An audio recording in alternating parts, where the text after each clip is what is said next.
Hello दोस्तों, स्वागत है आप सभी का मेरे चैनल की एक और नई वीडियो से। दोस्तों आज की इस वीडियो में हम बात करने वाले हैं Oppo Reno 14 के जो नया अपडेट आया था उसके डिटेल रिव्यू के बारे में।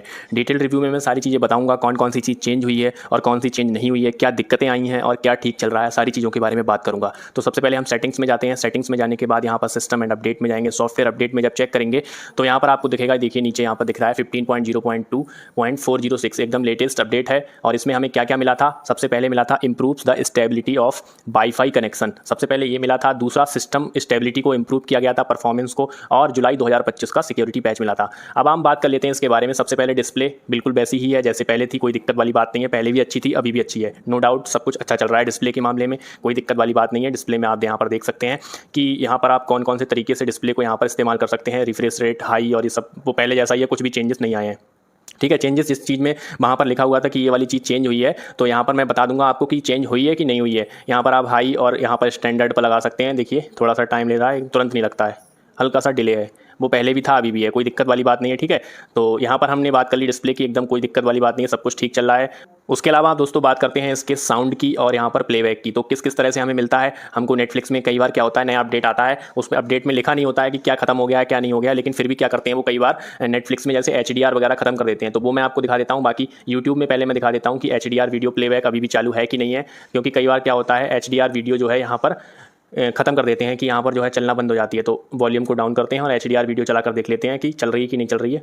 तो यहाँ पर प्लेबैक एंड साउंड में जब हम जाते हैं तो यहाँ पर यूट्यूब पे HDR वीडियो एकदम बढ़िया से प्ले हो रही है, कोई दिक्कत वाली बात नहीं है यहाँ पर, और बढ़िया एकदम एक्सपीरियंस मिलता है। यहाँ पर कलर्स वगैरह भी बहुत अच्छे मिलते हैं, साइड से देखते हैं या फिर वैसे करके देखते हैं तो आपको कलर्स की कोई वाली दिक्कत यहाँ पर नहीं मिलती है। इसके साथ ही साथ दोस्तों नेटफ्लिक्स में भी HDR अभी भी सपोर्ट कर रहा है, कोई दिक्कत वाली बात नहीं है। पिछला मेरा फ़ोन था, उसमें क्या होता था कि एक बार अपडेट आया और वो HDR से SD कंटेंट पे शिफ्ट हो गया, वाइड वन L1 से वाइड वन L3 हो गया। तो हम वहाँ पर L3 में क्या होता है, खाली 480 पिक्सल में ही स्ट्रीम कर सकते हैं, तो इसमें कोई दिक्कत वाली बात नहीं है। यहाँ पर HDR में एकदम बढ़िया से चल रहा है। उसके बाद दोस्तों अगली बात कर लेते हैं यहाँ पर हम नेटवर्क की। तो नेटवर्क में आप देख सकते हैं अभी 5G++ आ रहा है। मैंने लास्ट वीडियो में बताया था जब ये फ़ोन ओनली 5G पर होता है, तो यहाँ पर ये देखिए आप देख सकते हैं पास से यहाँ पर लिखा है Vio 5G। ठीक है, Vio 5G जब तक रहेगा तब तक ये 5G नेट इस्तेमाल करता है। जैसे ही ओनली 5G पर आता है और यहाँ पर Vio LTE हो जाता है, तो जब LTE हो जाता है तो वहाँ पर ये लिखा हुआ तो 5G रहेगा, ओनली 5G, लेकिन जो नेटवर्क है वो 4G वाला इस्तेमाल करने लगता है। तो ये वाली प्रॉब्लम ही कहेंगे इसको, ऑप्टिमाइजेशन की यहाँ पर इशू है। यहाँ पर ओनली 5G जब आता है तो वो 4G नेट इस्तेमाल करता है। मैंने पिछली वीडियो में जो अपडेट वाली वीडियो थी उसमें अच्छे से बताया है, आई बटन में आपको वीडियो मिल जाएगा, वो आप चेक कर सकते हैं। उसके अलावा दोस्तों यहाँ पर नेटवर्क स्विच भी होता है, जैसे कि 5G से 4G में आ जाता है। तो मेरे घर के कुछ हिस्से ऐसे हैं जहाँ पर 5G से 4G स्विच करता है। स्टार्टिंग में मुझे लगता है नहीं करता था, लेकिन अभी थोड़ा लगता है मुझे कि करने लगा है, 5G से 4G में स्विच जल्दी कर लेता है। वैसे तो 4G नेट होता है हमारे पास, लेकिन फिर भी इससे एक्सपीरियंस थोड़ा सा खराब हो जाता है जब 5G से 4G में ज़्यादा स्विच होने लगता है।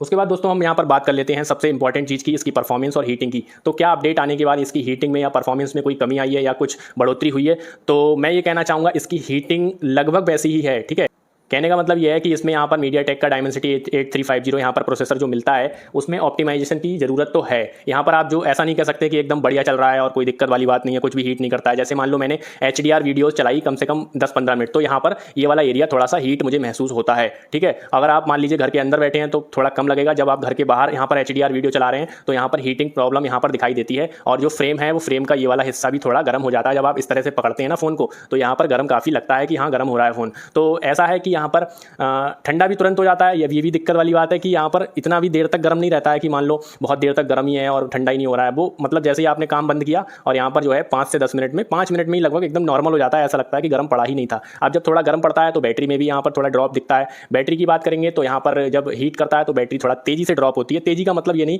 मतलब ऐसा होता है कि दिखते हुए फील होती है कि मान लीजिए आप गेमिंग कर रहे हैं या फिर कैमरा इस्तेमाल कर रहे हैं या फिर यूट्यूब HDR एकदम 4K में प्ले कर रहे हैं, तो बैटरी यहाँ पर दिखती है कि अभी 43 है। आपने थोड़ी देर तक प्ले किया तो 41 आ गया, 40 आ गया, तो वो दिखता है कि हाँ बैटरी यहाँ पर थोड़ी सी ड्रॉप हो रही है। इसका मतलब यह है कि बैटरी में भी ऑप्टिमाइजेशन की जरूरत है। 6000 mAh की बैटरी है, चार्जिंग तो अच्छे तरीके से हो जाती है, 80 वाट का चार्जर है, 55 से 57 मिनट में हो जाता है चार्ज। वो बैटरी चार्जिंग वाली वीडियो मैंने, इसके पहले वाली वीडियो जो है वो बैटरी चार्जिंग और ड्रेन के बारे में मैंने आपको बताया था, उसमें वो आप चेक कर सकते हैं कि सारी चीज़ें उसमें मैंने बताई थी कि कितना हमें स्क्रीन ऑन टाइम मिल रहा है, कैसी बैटरी यहाँ पर चल रही है। तो यहाँ पर बैटरी की बात करेंगे तो 6000 mAh की बैटरी मिलती है, जो कि लगभग 7.5 से 8 घंटे और कभी कभी 8.5 घंटे भी चला जाता है, वो भी नॉर्मल यूज़ पे। इसमें मैं क्या करता हूँ, गेमिंग वगैरह नहीं करता हूँ तो मुझे 8 घंटे, साढ़े 8 घंटे, पौने 9 घंटे तक भी स्क्रीन ऑन टाइम मिल जाता है। लेकिन जो है वही है, हीटिंग होती है तो थोड़ा तेज ड्रॉप हो जाता है। अदरवाइज जो है बैटरी उतनी खराब भी नहीं है और उतनी अच्छी भी नहीं है, डिसेंट कह सकते हैं। उतना बेस्ट यहाँ पर परफॉर्मेंस यहाँ पर निकल कर नहीं आती। जैसे जो दूसरे फोन है iQOO Neo 10 वगैरह हैं, उसमें क्या कहते हैं, उसमें बैटरी आपको बहुत अच्छी मिलती है, एकदम प्लेबैक बहुत अच्छा मिलेगा, बैटरी बहुत अच्छी मिलेगी। लेकिन दूसरी चीज़ है, उसमें कैमरा उतना अच्छा नहीं मिलेगा। सॉफ्टवेयर का एक्सपीरियंस जो ओप्पो में मिलेगा वो आपको iQOO में नहीं मिल पाएगा, वीवो में नहीं मिल पाएगा। वीवो और iQOO का सेम फ्रंट टच ओएस पे चलते हैं, तो उसमें ये जो कलर ओएस है इसके मुकाबले में बहुत ही पीछे है वो अभी, ठीक है। तो कुछ चीज़ें इसमें अच्छी मिल रही हैं आपको, जैसे सॉफ्टवेयर एक्सपीरियंस बहुत अच्छा मिलेगा, एनिमेशन बहुत अच्छे मिलते हैं, कोई दिक्कत लैग वगैरह नहीं मिलता है, बढ़िया चलता है, कोई ऐसी प्रॉब्लम नहीं आती है। तो वही दिक्कत है कि कुछ चीज़ें इसमें अच्छी हैं, जैसे डिज़ाइन बहुत अच्छा मिल जाता है, मेटल का फ्रेम है, ग्लास का बैक है, कैमरा का भी बहुत अच्छा मॉड्यूल दे रखा है। तो ये सब चीज़ें अगर आप देखते हैं तो उस मुकाबले में iQOO Neo 10 थोड़ा वैसे पीछे हो जाता है। लेकिन उसमें जो है प्रोसेसर तगड़ा है, उसकी बैटरी अच्छी है, बैटरी चार्जिंग स्पीड भी अच्छी है। तो थोड़ी थोड़ी चीज़ें कॉम्प्रोमाइज़ हमें करनी पड़ती हैं और वो यहाँ पर देखने को मिलता है कि बैटरी में भी ऑप्टिमाइजेशन की जरूरत है और यहाँ पर थोड़ा हीटिंग को भी कंट्रोल करने की जरूरत है। अदरवाइज बहुत ही अच्छा फोन है, कोई ऐसी प्रॉब्लम नहीं आती है इसमें बहुत बड़ी कि मान लो कि हमारा कोई काम अटक जाएगा कुछ भी। और जब भी हीट करता है फोन तो ऐसा नहीं है कि कोई भी जिटर या लैग देखने को मिलता है, फोन उतना ही स्मूथ चलता रहता है, जैसे ठंडे पे चल रहा था उतना ही गर्म पे स्मूथ रहता है, कोई दिक्कत नहीं है। तो ऐसी वाली बात है कि ऑप्टिमाइजेशन हीटिंग में जरूरत है कि हीटिंग की थोड़ी ऑप्टिमाइजेशन हो जाएगी, और हीटिंग की हो जाएगी तो यहाँ पर उसकी भी हो जाएगी, बैटरी भी अच्छी रुकने लगे। बाकी दोस्तों हम बात करें AI फीचर्स की तो सारे वही वाले फीचर अवेलेबल हैं, कोई भी ऐसा नहीं है कि कोई फीचर कम हो गया ज़्यादा हो गया। अब इसमें बात कर लेते हैं कि ये फीचर जब काम करते हैं तो थोड़े थोड़े जो माइनर चीज़ें होती हैं उनके बारे में मैं आपको बताता हूँ। जैसे कि मान लीजिए मैंने अभी 5G++ चल रहा है, मैंने एडिट पे किया और यहाँ पर AI एडिटर जो है हमारा चालू हो गया। बाकी आपको बहुत सारे ऑप्शन मिल जाएंगे। जब हम इसमें रिमूव करेंगे कोई लोगों को, जैसे AI इरेजर है ये, अब इसमें मैं जब गया तो यहाँ पर मैंने मान लीजिए इस फ्लैग पे यहाँ पर सर्कल किया तो इसको मैं रिमूव करना चाहता हूं। अब देखिए थोड़ा सा लोडिंग हो रही है, रिकॉग्नाइजिंग हो रहा है, और ये रिमूव जब होगा तो कई बार ऐसा होता है कि इसको नेटवर्क अच्छा चाहिए होता है तभी ये रिमूव कर पाता है, अदरवाइज क्या करता है ये रिमूव नहीं कर पाता है। और जब वाईफाई से कनेक्ट कर लो तब बहुत अच्छे से एकदम फास्ट रिमूव कर देता है। कई बार ऐसा लिख के आ जाता है कि यहाँ पर नेटवर्क कनेक्शन ट्राई करो और तभी रिमूव होगा, तो वो थोड़ी सी प्रॉब्लम मुझे लगता है नेटवर्क अच्छे से यहाँ पर नहीं मिल पाता है। बाकी अभी तो एकदम बिंदास तरीके से यहाँ पर इसने कर दिया है। जब ये दूसरी जगहों पर जहाँ पर नेटवर्क थोड़ा कमजोर रहता है वहाँ पर ये स्ट्रगल कर जाता है कि यहाँ पर थोड़ा सा अच्छे से रिमूव यहाँ पर नहीं होता। अभी देखिए अच्छे से रिमूव कर दिया, थोड़ा सा पत्तियाँ भी डिस्ट्रॉट हो गई हैं, ये देखिए यहाँ पर मैं आपको चेक करा देता हूँ। थोड़ी पत्तियां भी यहाँ पर शायद मैंने सर्कल कर दी थी इसलिए रिमूव हो गई होंगी। बाकी ये रिमूव अच्छे से कर देता है, कोई दिक्कत नहीं है। मैंने जो बताया वही नेटवर्क में थोड़ा सा यहाँ पर आता है। दूसरी प्रॉब्लम के बारे में बात करेंगे तो दूसरी प्रॉब्लम यहाँ पर आ रही है, कुछ भी आप यहाँ पर OTG वगैरह जब कनेक्ट करते हैं, जैसे मैंने क्या कहा था इसमें माइक कनेक्ट किया था, माइक कनेक्ट करने के लिए टाइप सी यहाँ पर जो पोर्ट दे रखा है उसको डोंगल जब मैंने लगाया उसमें माइक कनेक्ट किया तो यहाँ पर ये बार बार यही लिख के रहा है एसेसरी नॉट सपोर्टेड। तो यहाँ पर जो है मेरे दूसरे फोन में रियलमी वाले में बढ़िया से सपोर्ट करता है माइक वगैरह, उसी से मैं रिकॉर्ड भी करता हूँ। तो इस वाले फोन में OTG का सिस्टम मुझे लगता है सपोर्ट नहीं कर रहा है। मैं जो है बाकी आप लोग बताइए कि आपके में सपोर्ट कर रहा है कि नहीं कर रहा है। और यहाँ पर पेन ड्राइव को भी OTG से लगाकर देखिए क्या पेन ड्राइव सपोर्ट कर रही है, क्या पता वो माइक का जो डोंगल है वही नहीं कर रहा हो और पेन ड्राइव और OTG लगाने पे सपोर्ट कर रहा हो। तो वो भी आप मुझे कमेंट में बता सकते हैं कि आपके में सपोर्ट कर रहा है कि नहीं कर रहा है। बाकी दोस्तों अगर आप बेंचमार्क वगैरह करते हैं, वैसे तो हम लोग बेंचमार्क कितना ही करते हैं डे टू डे लाइफ में, तो बेंचमार्क जब करते हैं तो फ़ोन थोड़ा हीट होता है और हीट वो नॉर्मल है क्योंकि बेंचमार्क में फ़ोन की पूरी पावर इस्तेमाल होती है इसलिए थोड़ा हीटिंग करता है, अदरवाइज कोई ऐसी दिक्कत नहीं है। तो बेंचमार्क में मैंने ये बेंचमार्क किए थे तो स्कोर वही निकल कर आ रहे हैं जो अपडेट से पहले आ रहे थे, कोई दिक्कत वाली बात नहीं है। और इस बार जो है एक चीज़ अच्छी हुई है, जो बेंचमार्क करते टाइम यहाँ पर हीट कम हुआ था, ये मैं बिल्कुल मैंने नोटिस किया था। बेंचमार्क चल रहे थे, मैं बार बार यहाँ पर चेक करके देख रहा था, जो पहले हीट हो रहा था उतना हीट नहीं हो रहा था यहाँ पर, और कंडीशन एकदम पहले जैसी ही थी, जैसे रूम में मैं पहले पिछली बार करा था वैसे ही रूम में मैंने सेम टू सेम इस बार भी किया है। तो बेंचमार्क में कुछ इस तरह के स्कोर निकल कर आए थे और फोन का टेंपरेचर 2.3 डिग्री सेंटीग्रेड ही इंक्रीज हुआ था, ज्यादा भी नहीं हुआ था, और बैटरी वही 7 से 8% ड्रॉप हुई थी यहाँ पर अंतुतु बेंचमार्क में। उसके बाद बात करते हैं स्टोरेज टेस्ट। मैंने 2-3 बार किया, पहली बार में एकदम बढ़िया स्कोर निकल कर आया जैसा पहले आया था, दूसरी बार में थोड़ा सा ड्रॉप हुआ। मैंने सेम लगातार ये सारे स्कोर करे थे जिससे कि बार बार टेस्ट करने पर कितना आता है। फिर तीसरी बार मैंने किया, फिर से अच्छा स्कोर निकल कर आ गया, जो पहली बार से भी थोड़ा ज्यादा आया निकल के, है ना यहाँ पर। उसके बाद मैंने यहाँ पर CPU थ्रॉटलिंग करी थी, 83% यहाँ पर ग्राफ निकल कर आया था, आप देख सकते हैं, और मैक्सिमम स्कोर भी बहुत अच्छा निकल कर आया था, ग्राफ ऑलमोस्ट ग्रीन था। फिर मैंने क्या करा, एकदम लगातार फोन को ठंडा भी नहीं किया, तुरंत दूसरे बार दोबारा से यहाँ पर टेस्ट कर दिया और दोबारा वाला आप ग्राफ देख सकते हैं बहुत ही बढ़िया निकल कर आया, 95% आया। पता नहीं ये थोड़ा सा हीट भी कर रहा था CPU थ्रॉटलिंग करते टाइम। मैंने 15 मिनट का टेस्ट किया, उसके बाद अगले ही मिनट मैंने दोबारा शुरू कर दिया और यहाँ पर एकदम ग्रीन ग्राफ निकल कर आया। तो इसमें मैं यही कह रहा था कि इसका ऑप्टिमाइजेशन वैसे ठीक है, जब ये फोन हीट करता है तो आपकी परफॉर्मेंस ड्रॉप नहीं करता है, परफॉर्मेंस वैसे ही रखता है, कोई जिटर लैग वगैरह नहीं करता है। तो यहाँ पर मैंने 15 मिनट का टेस्ट किया, उसके बाद तुरंत दोबारा से टेस्ट शुरू कर दिया। तो पिछली बार 83% आया था और यहाँ पर मैक्स स्कोर भी देख सकते हैं 3,29,000 आया था, दूसरी बार में 95% पे चला गया और 3,40,000 और स्कोर बढ़ गया, ठीक है। तो इसका मतलब ये है कि परफॉर्मेंस ड्रॉप उतनी ज़्यादा नहीं करता है, अगर हीट करता है तब भी, बस बैटरी का थोड़ा ऑप्टिमाइजेशन है, बैटरी अच्छी हो जाए तो और बढ़िया रहता है। उसके बाद मैंने यहाँ पर थोड़ा सा यहाँ पर CPU बेंचमार्क का यहाँ पर Geekbench 6 का यहाँ पर किया था, तो स्कोर जो है पिछली बार की तरह ही अच्छे स्कोर निकल कर आए थे। ये 4,000 के ऊपर होता तो और अच्छा लगता देखने में। सिंगल कोर और मल्टी कोर स्कोर आप यहाँ पर देख सकते हैं, और यहाँ पर GPU का भी मैंने यहाँ पर 7,406 यहाँ पर स्कोर किया था, तो कुछ स्कोर इस तरह से निकल कर आए थे। बाकी दोस्तों बात करते हैं अगर कैमरा के बारे में, तो कैमरा एकदम बढ़िया चल रहा है, कोई दिक्कत वाली बात नहीं है, वैसा ही चल रहा है जैसा पहले चल रहा था। आपने जिस तरह से यहाँ पर वाइड एंगल काम कर रहा है, 1x कर रहा है, 2x कर रहा है, 3.5x और 7x यहाँ पर कर रहा है। कई बार क्या होता है, एक चीज़ मैंने नोटिस करी थी अपडेट के बाद और अपडेट से पहले सेम, जैसे मान लीजिए मैं यहाँ पर आउटडोर में कैमरा चला रहा हूँ, ठीक है, तो आउटडोर में जब मैं कैमरा चला रहा हूँ तो कई बार ये पावर बटन, ये जो कैमरा शटर बटन है, ये कई बार क्लिक करने में दिक्कत करता है। जैसे अभी मैं इंडोर, देखिए यहाँ पर मैं क्लिक कर रहा हूँ लगातार और यहाँ पर ये टच रजिस्टर नहीं कर रहा है। जैसे लगातार मैं क्लिक कर रहा हूँ, देखिए अब क्लिक होने लगा बहुत तेजी से, लेकिन अभी बीच में क्या हुआ था, यहाँ पर अटक गया था। ये लाइव भी दिखा रहा हूँ मैं इसलिए आपको, जिससे कि आपको पता। अभी देखो लगातार एकदम बढ़िया क्लिक कर रहा है, कोई दिक्कत वाली बात नहीं है। 1x पे देखते हैं, 1x पे भी बढ़िया क्लिक कर रहा है, लेकिन कई बार ये 3.5x में यहाँ पर क्या करता है, यहाँ पर टच रजिस्टर नहीं करता। ये फ़ोन की दिक्कत नहीं है, ये सॉफ्टवेयर में ऑप्टिमाइजेशन कभी कभी हो जाता है ऐसा, वो अपडेट के साथ सही हो जाता है, कोई दिक्कत वाली बात यहाँ पर नहीं है। देखिए यहाँ पर मैं 2x किया तो एकदम से नहीं होता है, जैसे कि तुरंत, ये हर बार नहीं होता, ये कभी कभी होता है बस, ठीक है। 7x में किया मैंने, वहाँ भी अच्छे से क्लिक कर रहा है, देखिए टच रजिस्टर नहीं कर रहा है, ये देखिए लाइव फोटो नहीं खिंच रहा है अभी, बस ये थोड़ी सी प्रॉब्लम कभी कभी आ रही है यहाँ पर, ठीक है।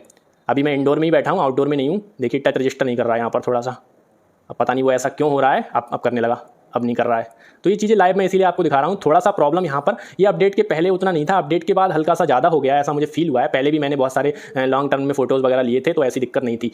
बाकी दोस्तों जो अपडेट में हमें दिया था कि वाईफाई की थोड़ी स्टेबिलिटी बढ़ाई गई है, रेंज, मतलब मुझे लगता था रेंज बढ़ जाएगी। जैसे कि मैं एक वाईफाई कनेक्ट करता हूँ तो उसकी रेंज बहुत ही कम है, तो मेरे दूसरे वाले फ़ोन Realme GT Neo 2 में थोड़ी अच्छी निकल कर आती है रेंज, उसमें अच्छा कनेक्ट रहता है, लेकिन इस वाले फ़ोन में अभी भी सुधार आया नहीं है, ठीक है। तो ये सुधार मतलब उतना ही है, जैसे मैं वाईफाई कनेक्ट करता हूँ तो 1 या 2 सिग्नल रहता है, तो हल्के से इधर उधर हुआ तो वो डिस्कनेक्ट हो जाता है, तो वाईफाई में उतना सुधार आया नहीं है। और बाकी जो सॉफ्टवेयर ऑप्टिमाइजेशन के लिए कह रहे थे कि सॉफ्टवेयर ऑप्टिमाइज करेंगे, तो उतना कुछ खास तो किया नहीं है अभी तक। तो मुझे लगता है एक और अपडेट की जरूरत है, जिसमें हीटिंग और बैटरी ऑप्टिमाइजेशन और थोड़ा कैमरे की जो प्रॉब्लम मैंने बताई थी उसमें भी सुधार करने की जरूरत है Oppo Reno 14 में।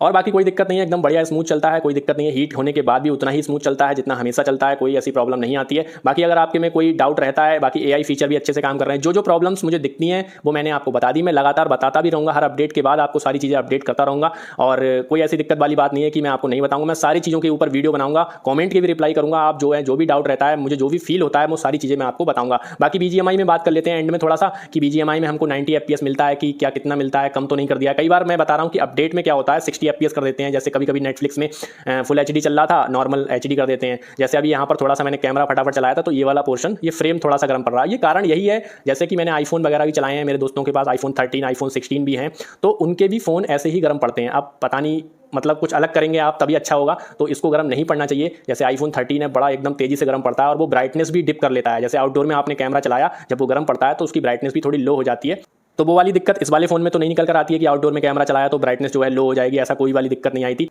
बाकी दोस्तों BGMI की बात कर लें तो अभी भी 90 FPS है, कोई ऐसी दिक्कत नहीं है कि कई बार 60 FPS हो जाता है, तो ऐसा कुछ नहीं किया गया है इसमें। स्मूथ 90 FPS पे आप अभी भी गेमिंग कर सकते हैं। और जब आप गेमिंग करेंगे तो थोड़ा बैटरी जो है कम रुकेगी, और गेमिंग नहीं करेंगे थोड़ी ज़्यादा रुकेगी, वो तो ऑब्वियस सी बात है। और हीटिंग की वही प्रॉब्लम है कि थोड़ा सा ये वाला एरिया गर्म पड़ता है जब आप आउटडोर में इस्तेमाल करते हैं, या इंडोर में भी कोई हैवी काम जैसे 4K में वीडियो चला दिया या फिर गेमिंग कर ली, और यहाँ पर तो इस तरह से कुछ यहाँ पर हीट होता है, ये वाला एरिया थोड़ा हीट होता है। और ये फ्रेम यहाँ पर, ये वाला यहाँ पर, क्योंकि मदरबोर्ड वगैरह भी ऊपर ही होते हैं फ़ोन के, तो ये वाला एरिया यहाँ पर गर्म पड़ता है, तो उसमें ऑप्टिमाइजेशन की जरूरत है। अदरवाइज फ़ोन में कोई दिक्कत नहीं है, और हीटिंग के बाद भी कोई लैग या जिटर देखने को नहीं मिलता है, एकदम फास्ट तरीके से काम करता है, उसमें कोई प्रॉब्लम यहाँ पर नहीं आती है, ठीक है। ये देखिए बढ़िया एकदम काम करता है, स्मूथ एनिमेशन है सारे, कोई दिक्कत वाली बात नहीं है। एनिमेशन को कम ज़्यादा भी कर सकते हैं, वो मैंने आपको सारा बता दिया था। बाकी इसके बारे में जो सेटिंग्स हैं, इसमें AI फीचर्स हैं और दूसरी चीज़ें, उन सभी के बारे में एक डिटेल रिव्यू यहाँ पर 40-50 फीचर्स वाला मैं लेकर आऊँगा, जिससे कि आपको सारी चीज़ें और भी अच्छे से क्लियर हो जाए। बाकी कैमरा के बारे में मैंने सारा कुछ आपको बता दिया था पिछली वीडियो में, वो आपको आई बटन में मिल जाएगा कैमरा के बारे में सारे वीडियो, और उसके बारे में आप देख सकते हैं कि कैमरे में क्या क्या फीचर है, कौन से फीचर को कैसे इस्तेमाल करना है, एकदम बढ़िया से डिटेल में मैंने रिव्यू किया था, जिससे कि आपको कोई भी दिक्कत ना हो, क्योंकि ये कैमरा फोन है तो कैमरे का क्या कैसा सीन है वो सब मैंने आपको बता दिया है। बाकी इस अपडेट के बाद भी कैमरे में कोई भी फर्क नहीं आया है, कैमरा एकदम वैसा ही है जैसा अच्छा कैमरा है, और टेलीफोटो लेंस तो कमाल का है ही, तो बिल्कुल वैसा ही है, कोई दिक्कत वाली बात नहीं है। मैंने बहुत सारे फोटोज इसमें क्लिक करे भी थे, बाकी कैमरा तो अच्छा है ही इसका, वो सारा रिव्यू आपको बता ही रहे लोग। बाकी दूसरी चीज़ों के बारे में मैंने सोचा आपको बता दूं, और जो भी है नेक्स्ट वीडियोज़ के बारे में आती रहेंगी, जब भी कोई अपडेट आएगा या फिर कोई ऐसा चेंज आ जाएगा जो कि यहाँ पर आपको बताना होगा, मैं आपको जरूर बताऊंगा। बाकी कैमरे में यहाँ पर बहुत सारे वाटरमार्क मिल जाते हैं, अभी 15 अगस्त निकला था तो 15 अगस्त पे नया इन्होंने वाटरमार्क यहाँ पर लाकर दे दिया था, वो भी मैं आपको दिखा देता हूँ। तो यहाँ पर देखिए, यहाँ पर 15 अगस्त जब आया था तो इन्होंने नया वाटरमार्क अपने आप ही यहाँ पर, ये देखिए यहाँ पर ये बढ़िया तरीके से इंडिया इंडिपेंडेंस डे लिखा था। इसको आप चेंज भी कर सकते थे 2-3 तरह से, तो उसके बारे में भी ये ओप्पो इसीलिए जाना जाता है कलर ओएस, क्योंकि अच्छे से एक्सपीरियंस आपको देता है।